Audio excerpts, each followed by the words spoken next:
Hello everyone, welcome to brain shocks. मेरा नाम रजत है और इस वीडियो सीरीज में हम कर रहे हैं गेट इंजीनियरिंग मैथ्स के प्रीवियस ईयर क्वेश्चंस और ब्रांचेस।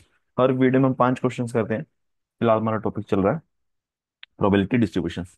तो फर्स्ट क्वेश्चन है इस वीडियो का, probability density function F X is equal to A E raise to power minus B mod X where X is random variable was allowable value ranges from x is equal to minus infinity to plus infinity. CDF of this function for x greater than equal to 0 is, ठीक है। तो देखो सबसे पहले कि इसका जो graph बनेगा एफ एक्स का, वो थोड़ा इस तरीके से बनेगा। ठीक है, जब एक्स नेगेटिव साइड इंक्रीज हो रहा है तब भी डिक्रीजिंग है ना, बोथ साइड डिक्रीजिंग ही होगा। ठीक है, और यहाँ पे वैल्यू आएगी ए। ठीक है, ये हो गया एफ एक्स, ये हो गया इसका पीडीएफ एफ एक्स। ठीक है, इसका अगर हम बात करें सीडीएफ किस तरीके से बनेगा, ये कुछ आ, यहाँ से एरिया इंक्रीज होता जाएगा, इंक्रीज होता जाएगा। अब देखो ये सिमेट्रिक है ना, जितना एरिया यहाँ पे उतना यहाँ पे, टोटल एरिया 1 है, तो ये 0.5 हो गया ना। तो ये कुछ इस तरीके से हो जाएगा, मतलब इंक्रीजिंग होगा, आप शेप जैसी भी आए। ठीक है, मतलब लास्ट में जाके 1 को अप्रोच करेगा, ये 0.5 होगा। ठीक है, और अगर लास्ट में बात की जाए,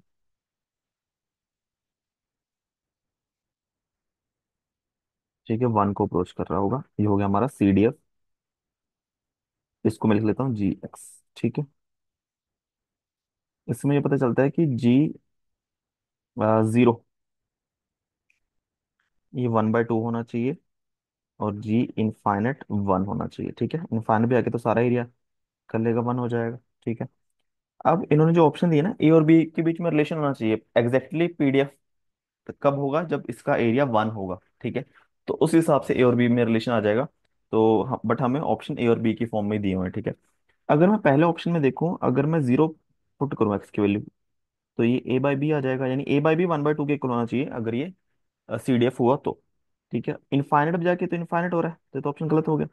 ठीक है, ऑप्शन बी की बात की जाए अगर, तो अगर मैं एक्स की वैल्यू 0 पुट करूंगा, ई की पावर 0 1 2 माइनस 1 1, तो ए बाई बी, तो देखा जाए ए बाई बी 1/2 के इक्वल आना चाहिए। ठीक है, और अगर बात की जाए मैं एक्स को इनफाइनेट पुट करूंगा, तो ई की पावर माइनस इनफाइनेट 0 हो गया, तो इनफाइनेट वैल्यू होगी 2a/b। तो ये सही है ना, अगर a/b 1/2 के इक्वल है तो 2a/b 1 के इक्वल आ सकता है ना, डबल है। इसी तरह सी भी गलत हो जाएगा, क्योंकि ये -a/b वैल्यू आएगी एक्स इज इक्वल टू 0 पे, और माइनस इनफाइनेट जब एक्स इनफाइनेट हो जाएगा, तो ये भी पॉसिबल नहीं है। डी में चेक कर लेते हैं, अगर मैं एक्स की वैल्यू 0 पुट करूंगा, तो इसकी वैल्यू आएगी माइनस, सॉरी, 0 पुट करूंगा तो 2 + 1 3 -3 a/b। ठीक है, और एक्स की वैल्यू इनफाइनेट पुट कर दूंगा -2 a/b। तो ये भी पॉसिबल नहीं है ना, नेगेटिव वैल्यूज। और देखो ए भी पॉजिटिव आएगा, क्योंकि ये पॉजिटिव है तो ए भी पॉजिटिव, जो कि पीडीएफ की वैल्यू हमेशा पॉजिटिव आएगी। और बी भी पॉजिटिव आएगा तभी तो डिक्रीजिंग बनेगा, अगर बी नेगेटिव हो गया फिर तो इंक्रीजिंग बनेगा। ठीक है, तो इसका एरिया 1 होगा ही नहीं। तो ये डायरेक्टली हम कर सकते हैं। ठीक है, नहीं तो हम कैसे कर सकते हैं कि देखो, मान लो इस लाइन की इक्वेशन क्या होगी, ए ई की पावर माइनस बी एक्स ना, एक्स जब पॉजिटिव है तब ऐसे डिक्रीजिंग। इसकी इक्वेशन क्या होगी, एक्स नेगेटिव है यहाँ पे, ए ई की पावर बी एक्स। ठीक है, तो यहाँ पे एक्स की वैल्यू नेगेटिव पुट करोगे तो ये डिक्रीजिंग चलता रहेगा। अब हमसे पूछा है, अगर हम नॉर्मल तरीके से करना चाहें कि, चलो दोनों ही कर लेते हैं, अगर एक्स लेस देन 0 है, ठीक है, तब हमारा जी एक्स क्या आएगा, इंटीग्रेशन माइनस इनफाइनाइट से x F of x D X. ठीक है, जब मुझे यहाँ तक इंटीग्रेट इस तरीके से करना है कि एक्स मेरा नेगेटिव है, तब तो मुझे सिर्फ इसी को इंटीग्रेट करना है, इस फंक्शन को। ठीक है, तो ए ई की power B X minus infinity से एक्स डी एक्स। ठीक है, तो ए बाई बी आ जाएगा, ई की power B X minus infinity से एक्स, अपर लिमिट पुट करेंगे ए बाई बी ई की power X, lower limit minus infinite put करूंगा 0। ठीक है, इट मीन्स जो इस लाइन की इक्वेशन आएगी ना 0 तक, ये आएगी ए बाई बी ई की पावर बी एक्स। ठीक है, अगर बात करूं मैं, जो हमसे क्वेश्चन में पूछा है कि एक्स ग्रेटर देन जीरो के लिए, ठीक है, तो वो आ जाएगा जी ऑफ एक्स। सबसे पहले देखो, अगर मुझे यहाँ तक का इंटीग्रेशन करना है, पहले इन माइनस इनफाइनाइट से लेके जीरो तक तो इसका इंटीग्रेशन करूंगा, फिर जीरो से लेके यहाँ तक एक्स तक इसका इंटीग्रेशन करूंगा, ठीक है। तो यहाँ पे मैं डायरेक्टली लिख रहा हूँ माइनस इनफाइनाइट से जीरो इंटीग्रेशन किसका, ए ई की पावर बी एक्स का, प्लस जीरो से लेके एक्स तक ए ई की पावर माइनस बी एक्स का, ठीक है। अब ये तो आ जाएगा ए बाई बी, ठीक है, पहले का इंटीग्रेशन। दूसरे का आएगा A by minus B E की power minus B X, zero से एक्स, ठीक है। तो ए बाय बी, इसमें बेसिकली आएगा लोअर लिमिट, पहले अगर मैं अपर लिमिट पुट करूंगा, चलो minus A by B E की पावर माइनस बी एक्स, फिर यहाँ पे प्लस ए बाय बी, ठीक है। तो बेसिकली ये ए बाय बी कॉमन निकाल लूंगा, तो टू माइनस ई की पावर माइनस बी एक्स, जो कि आंसर में है, ठीक है। तो मतलब अगर सिर्फ आपको इंटीग्रेशन से करना हो तो सिर्फ आप इतने पार्ट से कर सकते हो पेपर में, ठीक है। और ये अगर हम थोड़ी सी नॉलेज है तो हम बिना इसको इंटीग्रेट किए भी कर सकते हैं, ठीक है। तो ऑप्शन आ जाएगा बी। नेक्स्ट क्वेश्चन है, random variable X has density function F X is equal to K by one plus X square X minus infinity से पॉजिटिव इन्फिनिटी तक का वैल्यू ऑफ के। तो हमें पता है कि इसका इंटीग्रेशन क्या होना चाहिए, वन होना चाहिए, ठीक है। अब इसका one by X, one by one plus X square का integration tan inverse X minus infinity से infinity is equal to one K tan inverse infinity pi by two minus tan inverse minus infinity minus pi by two is equal to one. तो K pi is equal to one आ जाएगा, K की value one by pi आ जाएगी, option B, ठीक है। ये भी सीधा सा क्वेश्चन था। नेक्स्ट क्वेश्चन है, random variable X has a probability density function F X is equal to K N X raise to power N E raise to power minus X for X greater than equal to zero, zero otherwise N integer है with mean three, है ना। Value of K and M, देखो N की value one या two है, या तो आप कर लेते हैं, चलो एन की वैल्यू वन करके देख लेते हैं। तो एफ एक्स हमारा क्या है, यहाँ पहले तो लिखे हम कि मीन कैसे आएगा। मीन आएगा ई की power X, E X sorry, E of X is equal to zero से infinity X into F X D X, जो कि इक्वल आएगा जीरो से इंफिनिटी के एक्स की power N plus one E raise to power minus X D X, ठीक है। और ये बेसिकली आ जाएगा, अब एन की वैल्यू वन पुट करता हूँ, ठीक है। और जीरो से इंफिनिटी के बाहर आ गया, ये थ्री के इक्वल है, एक्स स्क्वायर ई की power minus X D X, ठीक है।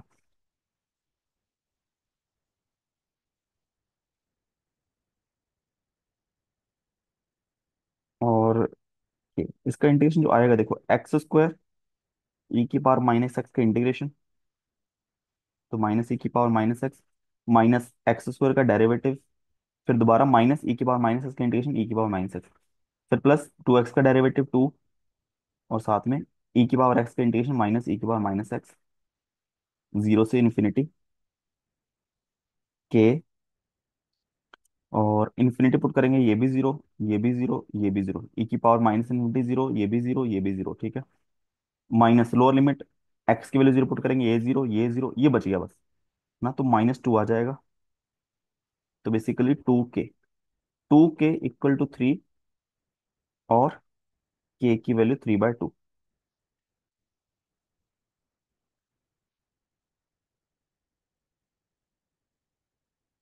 है ना। एन की वैल्यू वन है तो के की वैल्यू थ्री बाय टू होनी चाहिए, जो कि गलत है। ऑप्शन ए में एन की वैल्यू वन है बट के की वैल्यू थ्री बाय टू आ रही है। सेकंड, अगर एन की वैल्यू हम टू ले लें, ठीक है, तो three is equal to integration minus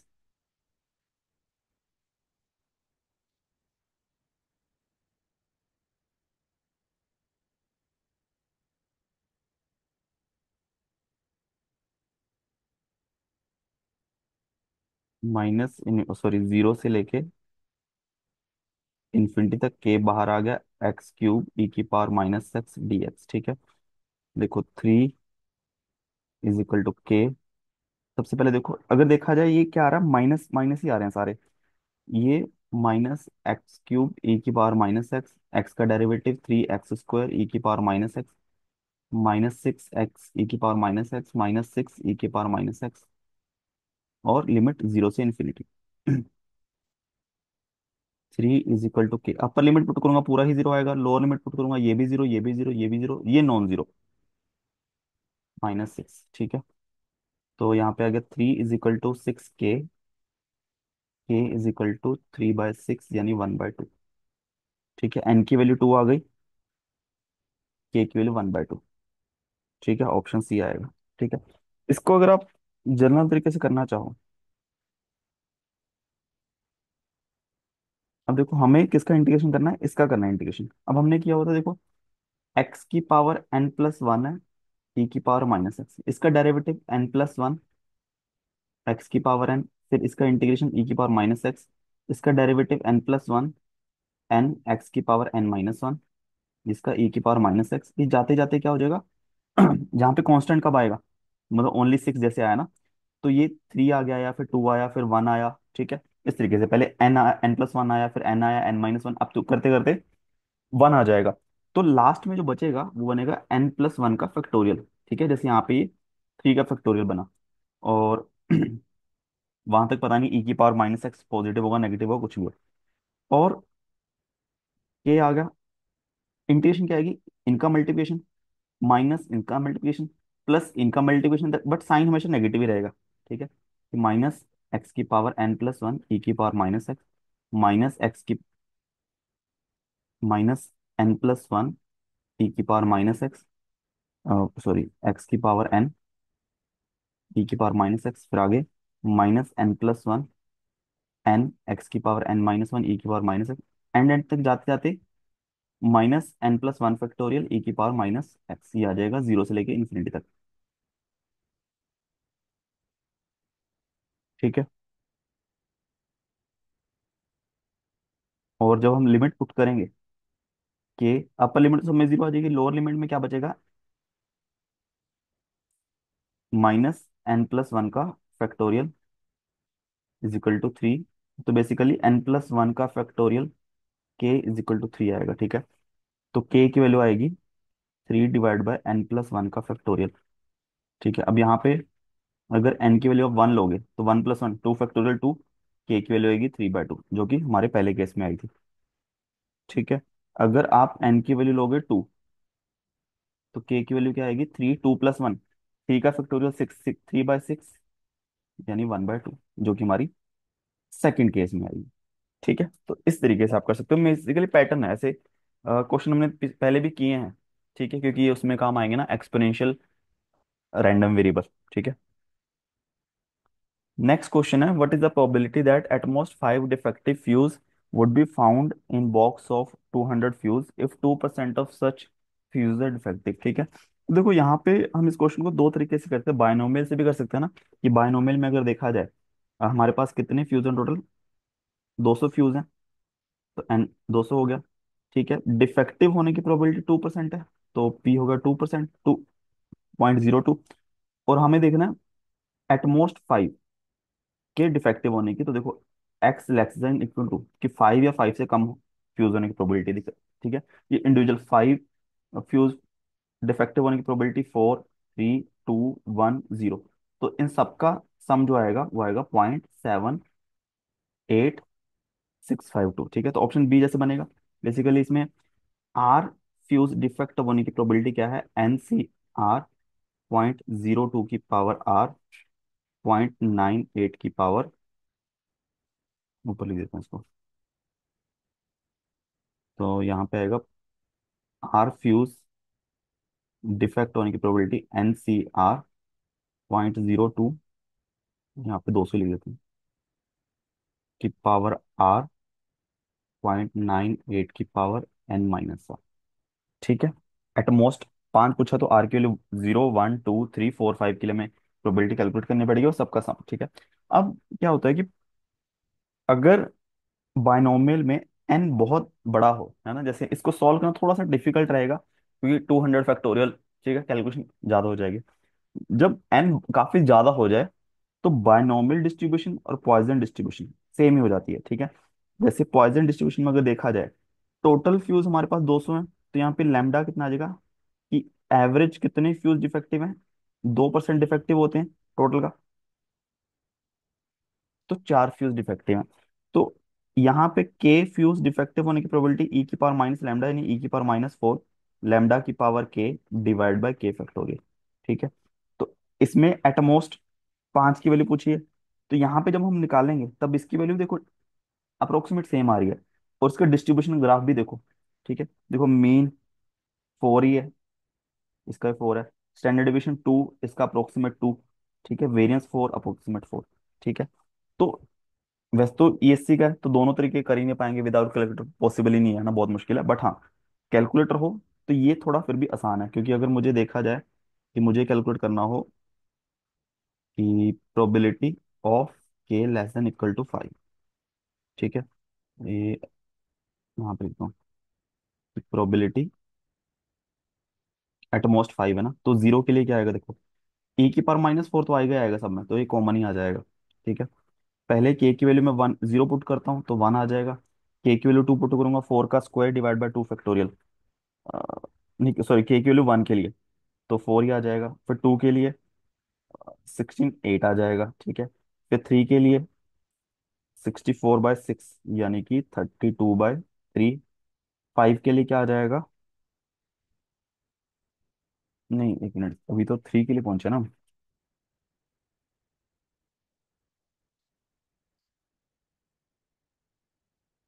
अभी 3 के लिए किया ना, 4 की पावर 4 डिवाइडेड बाय 4 फैक्टोरियल, 4 तो डिवाइड हो जाएगा, 4 डिवाइड हो गया, डिवाइड बाय 2 हो गया, 32/3 ही आ जाएगा भी, है ना। 5 के लिए करेंगे 4 इंटू 4 इंटू 4 इंटू 4 नीचे 5 फैक्टोरियल, तो एक तो 4 कैंसिल हो गया, 4 इंटू, तो ये 2 128 डिवाइड बाय 15, ठीक है, कुछ ऐसा आ जाएगा। अब इसका ऐड करेंगे अगर हम 1 + 4 + 8 +32/3 +32/3 +128 डिवाइड बाय 15 इंटू e⁻⁻4, ठीक है, तो वही 0.7851 आएगा, ठीक है। तो इस तरीके से विदाउट कैलकुलेटर तो ये पॉसिबल ही नहीं है करना, ठीक है। लास्ट क्वेश्चन है इस वीडियो का, if x is a normal variate with mean 30, है ना, एक्स का जो मीन है वो 30 है, स्टैंडर्ड डेविएशन जो है 5 है, what is the probability that X from 26 to 34 given A Z is equal to 0.8 is equal to 0.2881 where A represent area, it means ये स्टैंडर्ड नॉर्मल डिस्ट्रीब्यूशन का दिया है कि 0.8 का मतलब क्या है, स्टैंडर्ड मीन 0 है, ठीक है, स्टैंडर्ड डिवीजन 1 है, तो 0.8 का एरिया देने का मतलब है कि मीन से लेके 0.8 तक ये एरिया है 28.81% यानी 0.28, ठीक है। अब हमें इसकी वैल्यू पूछी है, अगर हम देखें ये मीन है, 0.8 क्या है, mean plus 0.8 into standard division, ठीक है। अगर हम देखेंगे ना कि 26 क्या है, 26 जो है mu x plus 0.8 minus minus sigma x standard division, ठीक है, क्योंकि 0.8 इंटू 5 4 है, 30 - 4 26 आ गया, 34 क्या है, mu x plus 0.8 sigma x, ठीक है। इट मीन्स मीन से अगर देखा जाए 30 से लेकर 34 तक का जो एरिया आएगा, 34 तक का एरिया यानी कि मीन से 0.8 टाइम्स स्टैंडर्ड डिवीजन, वो भी 0.2881 आएगा, और मीन से लेके 0.8 स्टैंडर्ड डिवीएशन पीछे जाने का वो भी एरिया सेम ही आएगा, ठीक है। तो उसका डबल हो जाएगा, ऑप्शन आ जाएगा बी, ठीक है। तो अगर मैं इसमें एक्स का ग्राफ बनाऊं तो इट मीन्स यहाँ पे मीन होना चाहिए, इसी को हम कॉपी कर लेते हैं,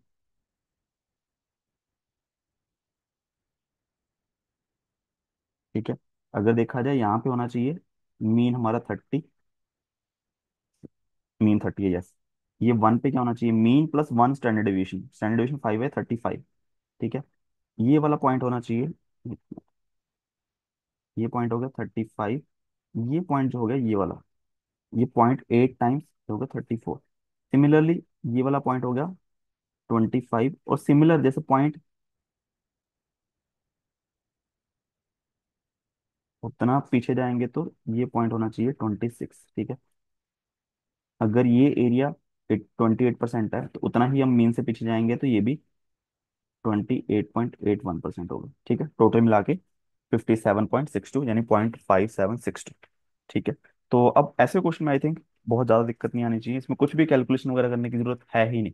ठीक है, तो इसी तरीके से 5 क्वेश्चन हमारे खत्म होते हैं इस वीडियो के। किसी भी क्वेश्चन में डाउट हो नीचे कमेंट कर सकते हो, और वीडियोस को सीखो, प्लीज़ वीडियो को लाइक करना, चैनल को सब्सक्राइब कर देना। Thank you so much.